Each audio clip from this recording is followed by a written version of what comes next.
Hindi cinema कलाकारों की भीड़ भाड़ से भरी एक ऐसी इंडस्ट्री जिसमें काम करने का सपना तो करोड़ों का होता था, लेकिन मौका सिर्फ गिने चुने लोगों को ही मिल पाता था, जिनमें से कुछ कलाकारों को सालों तक संघर्ष करने से लेकर डायरेक्टर और प्रोड्यूसर की अतरंगी शर्तें मानने तक कई ऐसे कदम उठाने पड़ते जिनके लिए वो राजी नहीं होते। पिछले दिनों सोशल मीडिया पर एक ऐसी ही तस्वीर खूब चली जिसमें एक लड़की खड़ी है, वो कपड़े उतारने या पहनने का काम कर रही है। उसके सामने दो पुरुष खड़े हैं जिनमें एक हाथ में सिगरेट लिया है। आगे खड़ा ये शख्स उस लड़की को बड़े गौर से देख रहा है और आसपास कुछ पोस्टर्स रखे हुए हैं। लेकिन ये तस्वीर असली है या किसी फिल्म का सीन? इस लड़की को कपड़े उतारते हुए देखने वाला ये शख्स कौन है और क्या है बॉलीवुड के कास्टिंग काउच की वो घिनौनी सच्चाई जिससे कोई कलाकार अछूता नहीं है? आज सवालों की इस गुत्थी को सुलझाने की कोशिश करेंगे, लेकिन उसके पहले नए दर्शक जल्दी से चैनल को सब्सक्राइब कर दीजिए।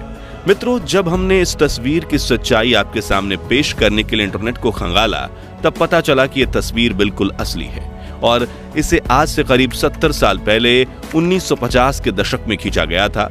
कहा जाता है कि उस दौर में जब भारत में फिल्म इंडस्ट्री अपने शुरुआती चरणों में थी, तब फिल्मों में काम पाने की लड़कियां इस तरह ऑडिशन देती थीं। उन्हें डायरेक्टर प्रोड्यूसर के सामने कपड़े उतारने पड़ते थे, छोटे कपड़े पहनने होते थे, बंद कमरों में अपनी खूबसूरती की नुमाइश करनी होती थी और ना जाने क्या क्या।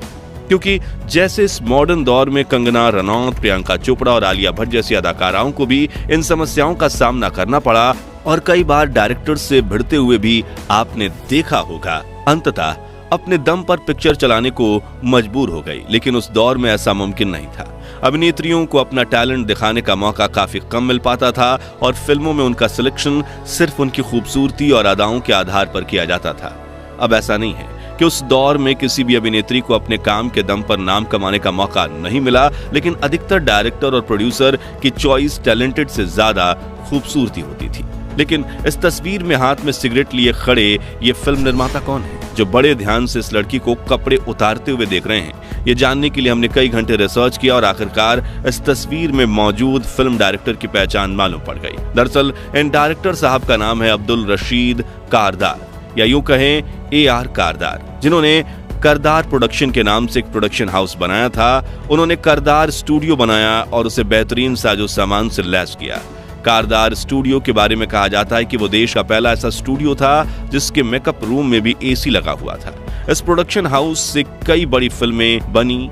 अदाकाराओं को भी फॉरेन से इंपोर्ट करके महंगा मेकअप दिया जाता था ताकि वो फिल्म में अपनी खूबसूरती की छाप छोड़ सकें। लेकिन उसके पीछे पहले कुछ अभिनेत्रियों को अपनी खूबसूरती का जलवा दिखाना पड़ता था, वो भी डायरेक्टर AR करदार के सामने। और जब निर्माता को लगे कि हाँ, ये अभिनेत्री फिल्म में अपनी खूबसूरती का जलवा बिखेरने में काबिल है, तभी उन्हें काम मिलता था। ये तस्वीर साल 1951 में खींची गई, जबकि फिल्म इंडस्ट्री को बॉलीवुड ही नहीं बल्कि हिंदी सिनेमा के नाम से जाना जाता था। और यहाँ अब्दुल रशीद कारदार इन अदाकाराओं के स्क्रीन टेस्ट लेते दिख रहे हैं।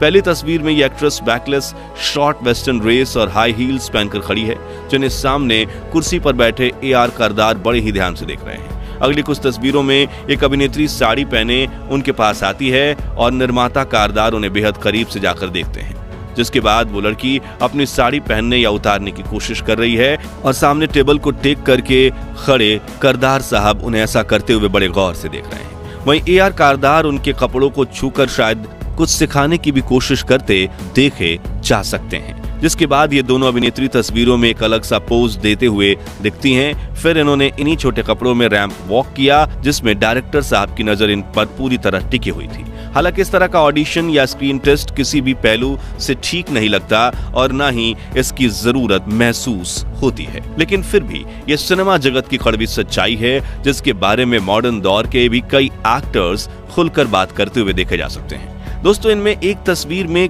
AR करदार इन दोनों से बात करते हैं, तभी इनके साथ मौजूद जनाब टेबल पर बैठे थे, जिनके पैरों के पास दिल लगी फिल्म का पोस्टर पड़ा था।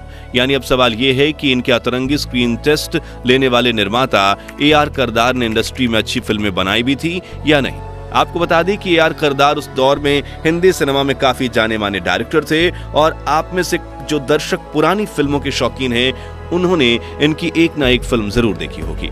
साल 1946 में उन्होंने के.एल. सहगल के साथ शाहजहां फिल्म बनाई। इस फिल्म के गाने कमाल के थे। मजरूह सुल्तानपुरी ने इस फिल्म के गाने लिखने की शुरुआत की थी, वहीं गानों को नौशाद ने कंपोज किया था। यह फिल्म सुपरहिट हुई, जिसके साथ ही हिंदी सिनेमा में ए.आर. करदार का रुतबा भी बढ़ने लगा। हालांकि फिल्मी दुनिया में इनका सफर सालों पहले शुरू हुआ था। कहा जाता है कि जब अंग्रेजों का जमाना था और भारत का विभाजन नहीं हुआ था, तब लाहौर शहर के भाटी गेट इलाके में इन्होंने फिल्म इंडस्ट्री की स्थापना करी थी। मित्रों, सन 1920 के दशक की शुरुआत में उत्तर पश्चिम रेलवे में काम करने वाले जी.के. मेहता एक कैमरा लेकर लाहौर पहुंचे। यह कैमरा इंग्लैंड से मंगाया गया था। मेहता ने करदार से फिल्म बनाते वक्त असिस्टेंट करने को कहा। करदार इस फिल्म के असिस्टेंट डायरेक्टर बने और आगे चलकर इन्होंने इसी फिल्म के बतौर एक्टर भी काम किया, और ये थी लाहौर में बनी पहली silent film daughters of today. इसे 1924 में रिलीज किया गया था। इसी के साथ लाहौर हिंदुस्तान के एक फिल्म हब के रूप में स्थापित हो गया। इसके पहले वहां रिलीज होने वाली फिल्म या तो विदेशों में बनती थी या बंबई, कलकत्ता में। उस दौर में एक कंपनी थी सिरको प्रोडक्शन लिमिटेड, जिसे खरीद कर ए.आर. करदार ने अपने प्रोडक्शन हाउस करदार स्टूडियोज की नींव रखी, जो अपने जमाने में सबसे बेहतरीन स्टूडियोज में से एक था। ए.आर. करदार ने सिर्फ महिलाओं को स्टूडियो में बुलाकर कपड़े नहीं उतरवाए, बल्कि हिंदी सिनेमा के एक से एक लोग भी दिए। जैसे कि करदार ने नौशाद को खूब मौके दिए, मजरूह सुल्तानपुरी ने पहली बार करदार की ही फिल्म के लिए गाने लिखे, सुरैया ने भी करदार की फिल्मों से ही शुरुआत की। वहीं महान गायक मोहम्मद रफी साहब का पहला हिट गाना फिल्म दुलारी के जरिए मिला था। गाने का नाम था सुहानी रात ढल चुकी, और वो फिल्म ए.आर. करदार ने ही डायरेक्ट की थी। उस जमाने के उभरते हुए कलाकार चांद उस्मानी और महेंद्र कपूर को भी इन्होंने ही मौके दिए, और महेंद्र कपूर ने आगे चलकर फिल्म इंडस्ट्री में इतना नाम कमाया कि उन्हें पद्मश्री से नवाजा गया।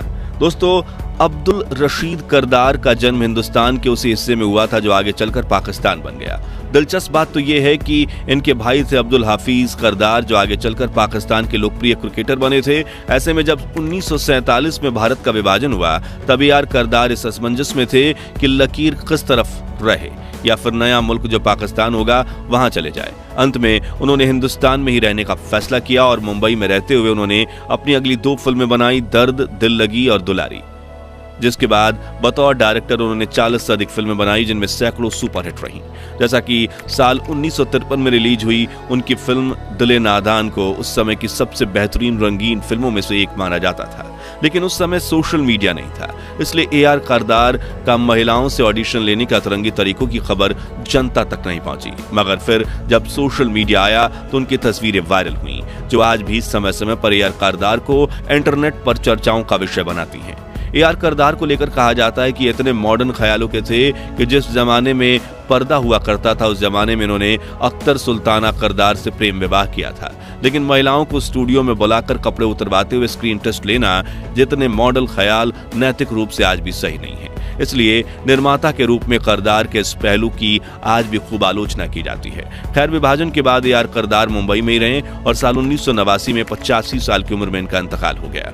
तो आज के लिए बस इतना ही। बतौर डायरेक्टर ए.आर. करदार के जीवन के इस पहलू और फिल्म इंडस्ट्री के घिनौने सच के बारे में अपनी राय कमेंट्स में बताइए। साथ ही ये भी बताइए कि आखिर क्यों आज भी इंडस्ट्री में फीमेल एक्ट्रेस को मेल एक्टर जैसा दर्जा नहीं मिल पाता। ये वीडियो अच्छी लगी हो तो इसे लाइक और शेयर करके 5100 लाइक्स करवा दीजिए, और ऐसी ही अनकही अनसुनी कहानियां जानते रहने के लिए हमारे चैनल को सब्सक्राइब करके पास वाली घंटी जरूर बजा दीजिए। धन्यवाद।